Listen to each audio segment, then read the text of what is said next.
Hello, Professor. So I have taken the code that you provided on Preforce and went through in the class, and I have tried to make this out of it. Half of my aliens on the screen right now, they are animating more than half actually, and I have used 4 different sprites for them, different textures actually.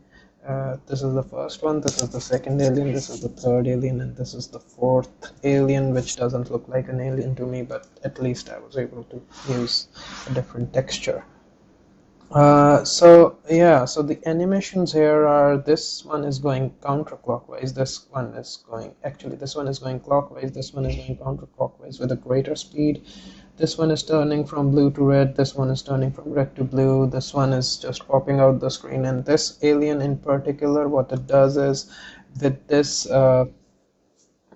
it's this one, and it uses an if statement. So if the uh, x position of the alien is greater than 800, which is the width of the screen, it resets the position to 0, x position to 0, and increases the y position by 1.